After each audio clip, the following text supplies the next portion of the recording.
नमस्कार मित्रांनो, देशात सध्या अनेक ठिकाणी जोरदार पाऊस बरसत आहे. गुजरातमध्ये मुसळधार पावसाने कहर केलेला आहे. अनेक ठिकाणी जनजीवन विस्कळीत झालेलं आहे.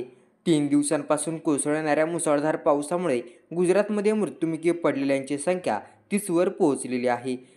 अशातच महाराष्ट्रात सध्या काही ठिकाणी पाऊस तर काही ठिकाणी ऊन असं वातावरण दिसून येत आहे. पुणे वेधशाळेने दिलेल्या माहितीनुसार पूर्व मध्य बंगालचे उपसागर व लगतच्या भागावर वाऱ्याची एक चक्रीय स्थिती तयार झाली आहे. त्याच्या प्रभावाखाली आज 29 ऑगस्ट रोजी उत्तर बंगालच्या उपसागरामध्ये कमी दाबाचे क्षेत्र तयार होण्याची शक्यता आहे. तर या जिल्ह्यात जोरदार पावसाची शक्यता.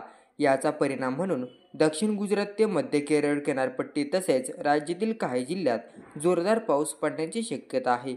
पुढील 5 ते 7 दिवस मध्य महाराष्ट्र व विदर्भात बऱ्याच ठिकाणी पावसाची शक्यता आहे. मराठवाड्यात देखील अनेक भागात सध्या ढगाळ वातावरण असून काही जिल्ह्यात जोरदार पावसाचा अंदाज आहे.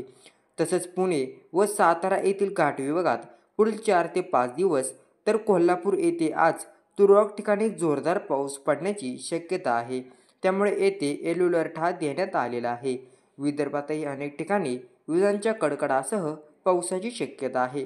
त्यामुळे हवामान विभागाने विदर्भातील बहुतांश जिल्ह्यांना येलो अलर्ट देण्यात आलेला आहे. सोलापूर, हिंगोली, नांदेड, लातूर व धाराशिव येथे तुरळक ठिकाणी मध्यम स्वरूपाचा पाऊस पडण्याचा अंदाज आहे.